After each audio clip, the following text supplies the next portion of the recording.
"Stand down, guardsman. That's an order." The voice cuts across the parade ground like a snapped bayonet. It belongs to Major Thomas Beckett of the U.S. Marine Corps, decorated, high-tempered, and freshly reassigned to the Joint Allied Command Exchange. He's standing 3 feet from a Royal Guard posted at the west arch of Sandhurst's Honor Gate, flanked by aides, a clipboard, and the kind of confidence that comes from leading combat units in Kandahar. But the guardsman does not move, not a twitch, not a blink. He stands locked in place, the red of his tunic blazing against the storm-hint sky, bearskin hat unmoved by the wind.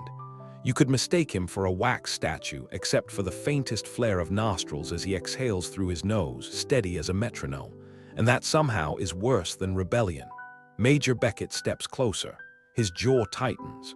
"You heard me, soldier. Eyes on me." Still nothing. No salute. No acknowledgement. Not even a flick of the eye. And that's when people start watching. 2 cadets in PT gear slow their jog.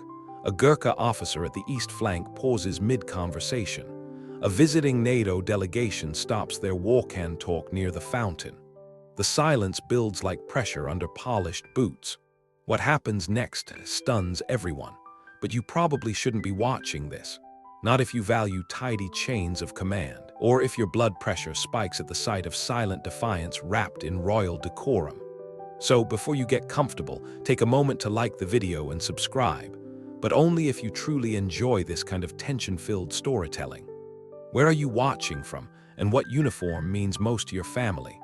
Now breathe slow, stand tall, and let's step into tonight's confrontation. It begins under a low sky, the kind that makes brass gleam against grayscale. Sandhurst is hosting a multi-week joint drill with officers from 4 NATO countries. It's meant to foster cooperation, cultural integration, mutual respect. Instead, it's about to host a spectacle. Major Beckett is inspecting personnel rotations near the Honor Gate. His mission is simple. Confirm protocols are being followed during ceremonial watch, observe saluting etiquette, and report any breaches to the liaison board. But what Major Beckett wasn't briefed on or chose to ignore is that Royal Guards on watch do not acknowledge outside command. Not even a prime minister. Not even, say, a barking Marine with a clipboard and an agenda. A nearby British liaison, Captain Ellis, clears his throat. "Major, perhaps a word in." "Not now, Captain. This man's not following a direct command. He's on our list. I want him off duty until we figure out if this is arrogance or ignorance." The American accent punches hard in the soft English air. The guard blinks once. Captain Ellis, to his credit, doesn't wince. "With respect, sir." He is following command, just not yours. A pause, Beckett's eyes narrow. Somewhere in the distance, a bell chimes the quarter hour. The sound lands soft, but the air is hard with tension. Around them, nothing moves save the slow roll of a black cloud over the edge of the horizon. Let's pause here for context. The Queen's Guard, technically His Majesty's now, are not ceremonial in the way most civilians understand. Yes, they stand immobile for hours. Yes, tourists gawk and giggle, hoping for a blink or a snarl.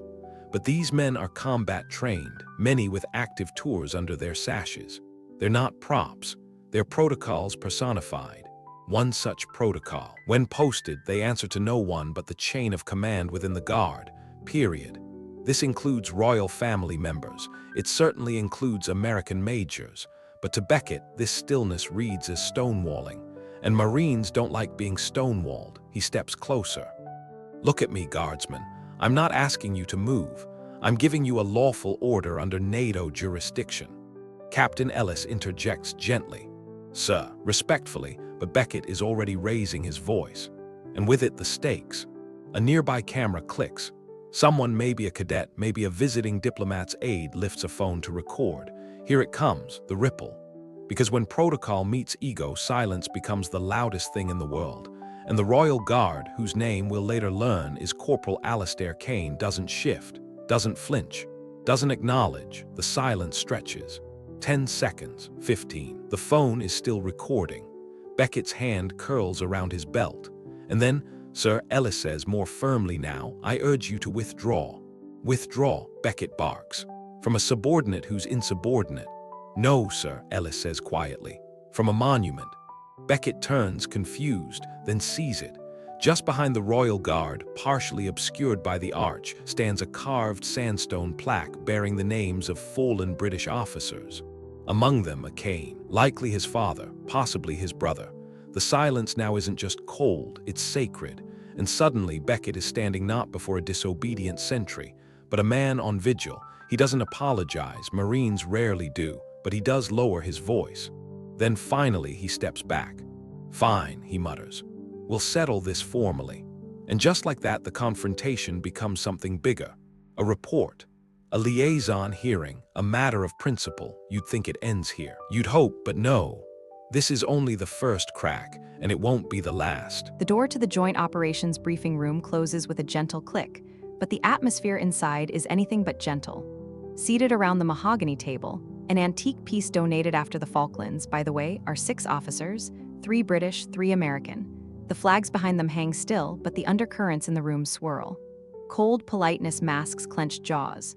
Major Thomas Beckett sits nearest the projector, his uniform crisp, his notes sharper still.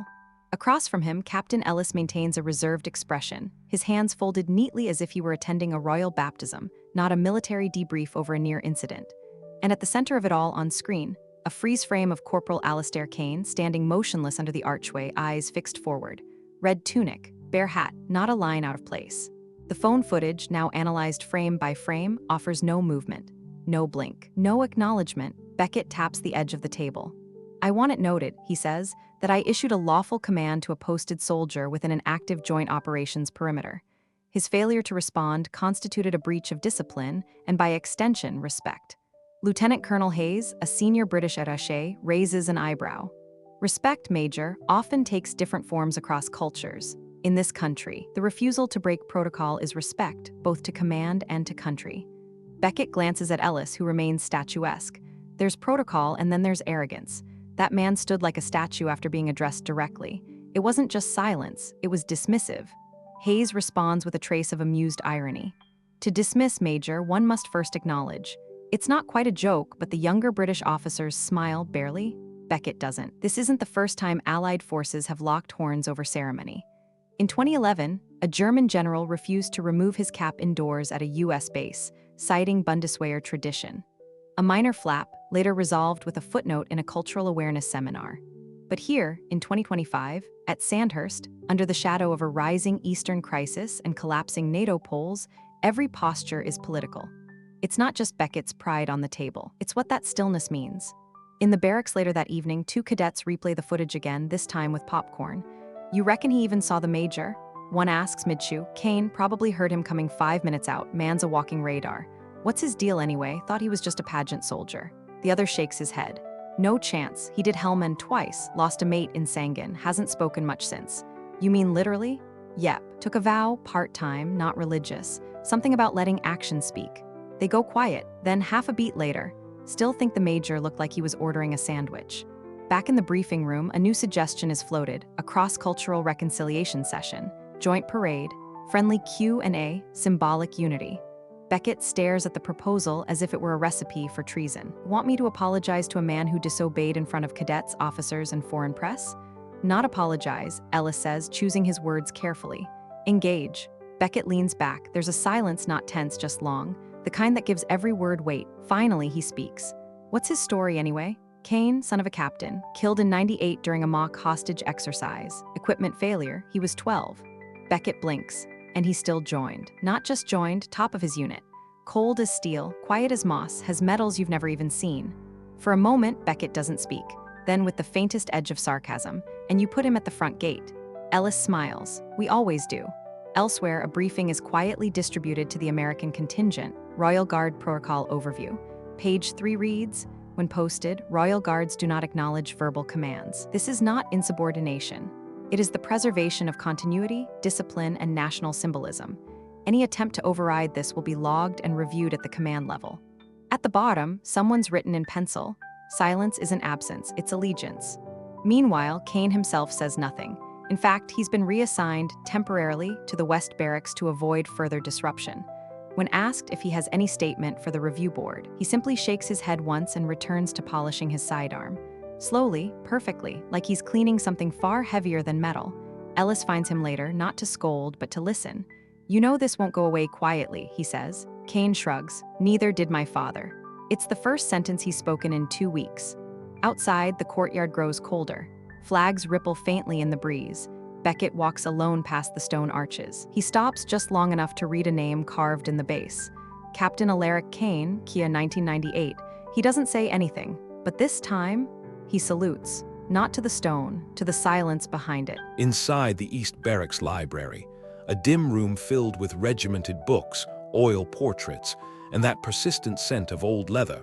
A cadet named Duncan Thatcher flips open a dossier labeled Royal Household Division. Ceremonial and Combat Doctrine. He's not supposed to have it. Technically, it belongs to the faculty reading archive, but Thatcher, inquisitive, quietly brilliant, and known for collecting obscure medals the way others collect vinyl records, pulled a few strings, because everyone's talking about Corporal Kane, and not in whispers anymore. The footage has now been passed around in 4 countries' officer circles. Some praise Kane as a paragon of restraint. Others mutter insubordinate with growing concern. But Thatcher wants to understand. Not the rules, those are written. He wants to know the man. What he finds is a doctrine older than his grandfather's saber. Page 44, subsection V. The guard is not the man is not the guard. When posted, he surrenders self for symbol. There is no I in position. There is only crown, stillness, and watch. A strange philosophy for military men, Thatcher thinks one that borders on the monastic, but maybe that's the point. The Royal Guard isn't about presence, it's about presence erased. No ego, no reaction, just the weight of continuity pressed into red wool and black bearskin. He flips again. Page 51, unspoken reprimands. A phrase leaps out. When words would weaken the post, stillness may serve as correction. Correction, he rereads that line. So maybe Kane didn't just endure Beckett's outburst. Maybe he responded by not responding. Meanwhile, in the officers' canteen, a quiet culture war simmers over teacups and protein shakes. A British sergeant jokes, "At least our men don't need to shout to be respected." An American lieutenant fires back, "At least ours aren't mannequins." It's half playful, half not. The truth is, no one knows where the line is anymore, between protocol and pride, between dignity and dominance. Everyone's here to collaborate, but under the polished boots and matched insignias, ancient rivalries twitch like old muscle memory. And when words fail, symbols take over. In 1897, during Queen Victoria's Diamond Jubilee, a private fainted mid-post. He collapsed silently, chin first, and fractured 2 teeth. His commander ordered he be replaced within 60 seconds. He wasn't. He got back up. A photo exists. He's standing, lips bloodied, sword upright. It became a case study in sacred bearing. Thatcher finds this image, folds it, and slides it into his pocket.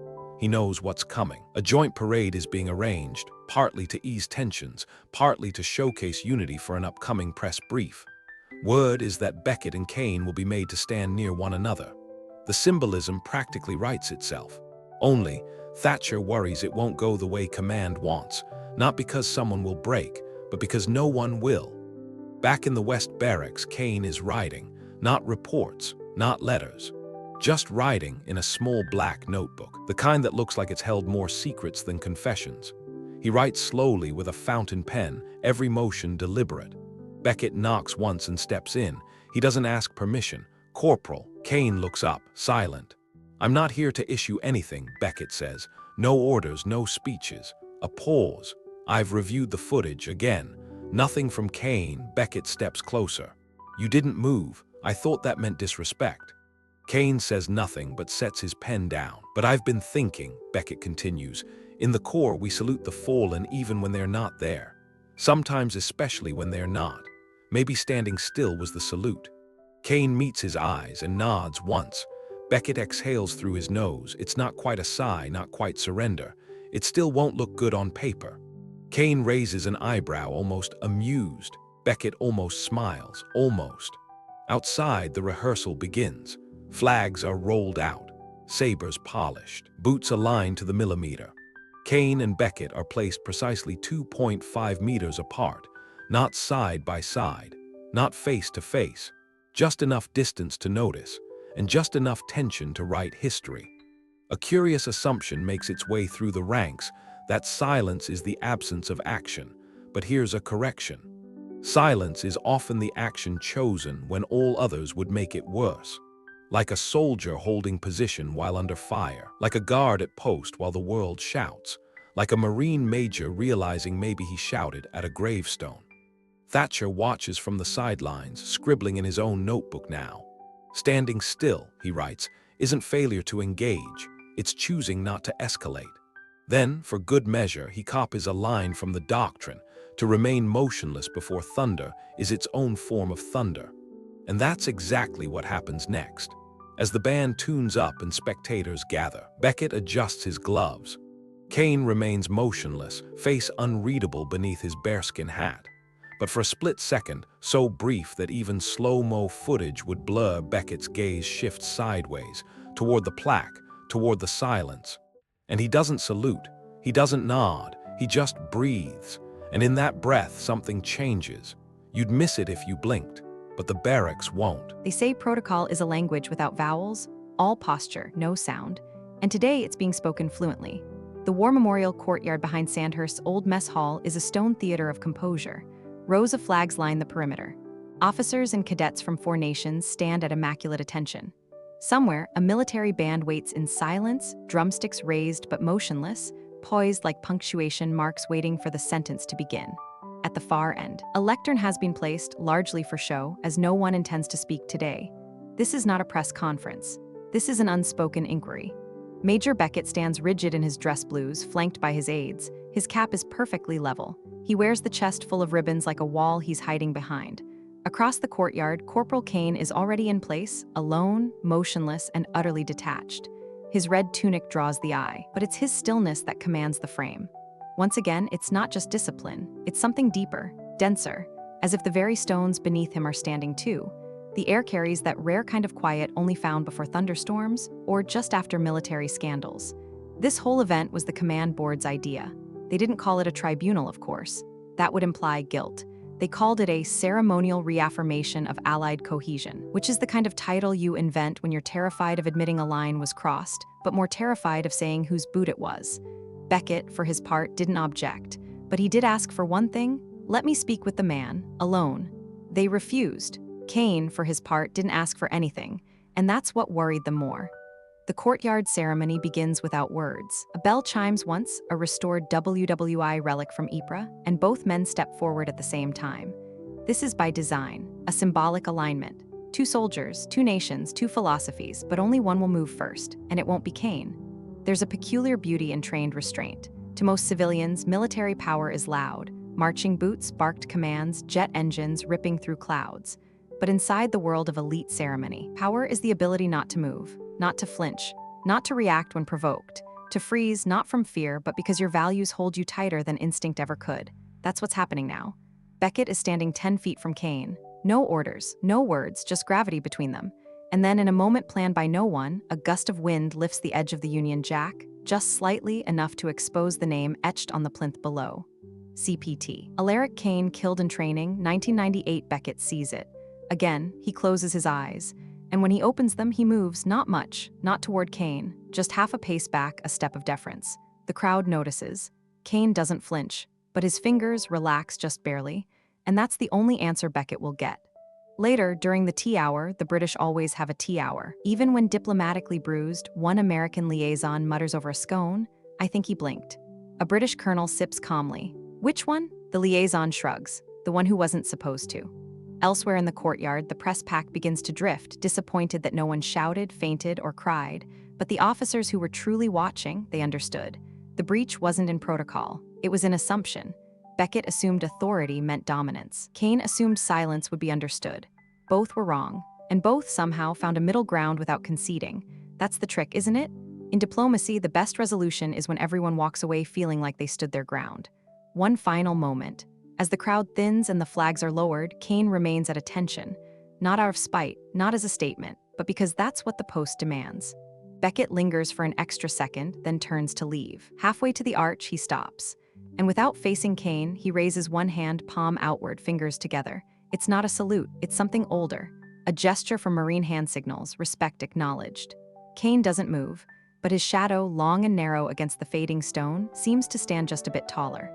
Later, in the mess hall, someone scribbles on the chalkboard beneath the words "debrief tonight, 20:00." They write, "Respect isn't how loud you speak, it's how still you can be when you want to speak the loudest." No one erases it. Raining. Not hard, just enough to dampen boots and blur epaulets. The kind of English rain that seems less like weather and more like a royal decree. You will reflect now.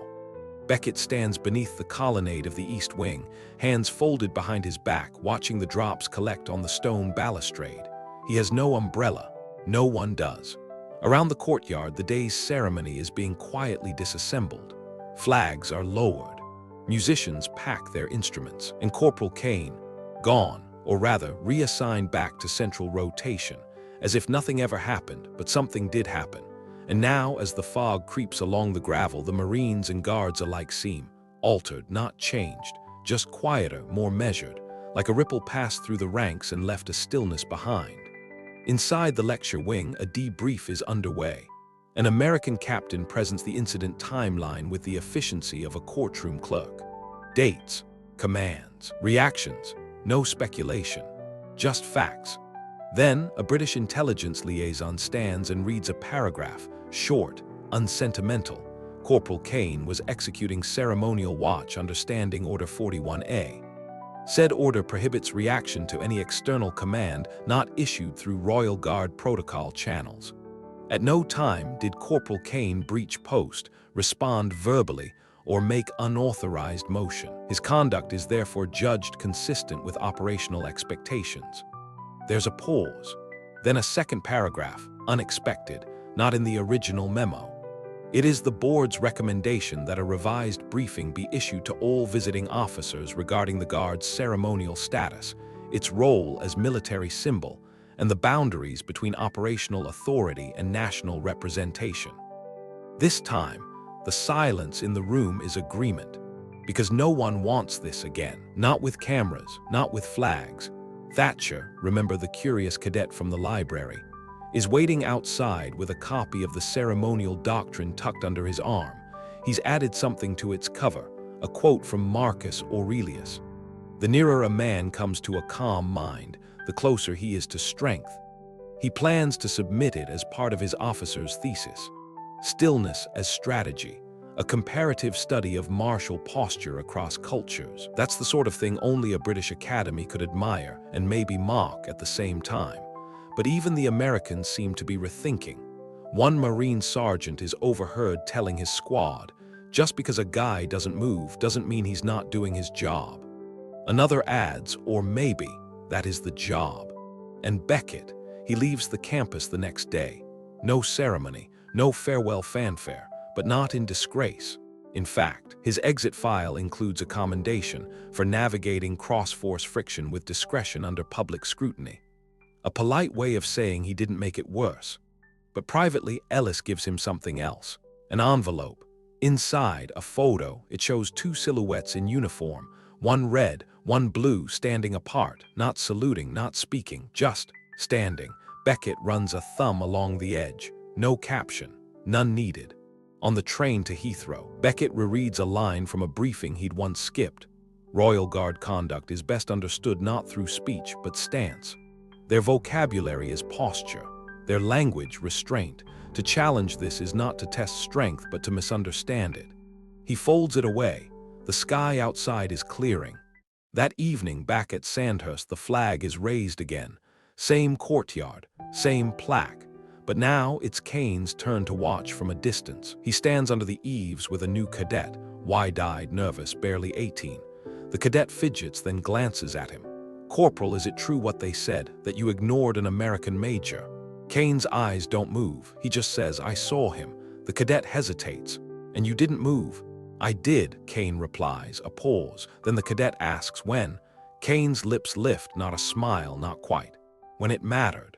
And so ends the incident. No medals issued, no punishment served. Just two men who finally heard each other without a single word. It's early morning now. The courtyard is empty again, save for one caretaker pushing a broom across the rain-dark stones. No ceremony, no conflict. Just the faint rustle of wet leaves, the low caw of a distant crow, and the occasional echo of boots far off, too distant to tell which uniform they belong to. A single red sleeve hangs from a coat rack near the west arch, left behind by someone in a hurry or someone who simply forgot. It sways gently in the breeze, moving just enough to be noticed, not enough to be dramatic. Nearby, the stone plaque remains unchanged, still bearing the name, still absorbing silence like a reservoir. No one salutes it this time. No one needs to, because what needed saying has already been said, in stares, in steps, in the refusal to step. The courtyard, like the guards themselves, is not passive, it's listening. And what it heard in those 3 days of ceremony and silence, of shouted commands and restrained replies, was not a scandal. It was a recalibration, of rank, of respect, of the 1,000 invisible threads that connect one soldier to another, across oceans, traditions, and tongues. Because in the end, strength is not always volume, and discipline isn't always obedience. Sometimes, power is knowing when not to move, and honor is letting someone else speak without demanding to be heard. As the morning fog lifts and the sleeve stills, a bell chimes softly from the chapel tower, just once. Then nothing. Just the clean, uninterrupted quiet of a courtyard remembering everything and saying nothing at all. Because sometimes, the strongest salute is standing perfectly still.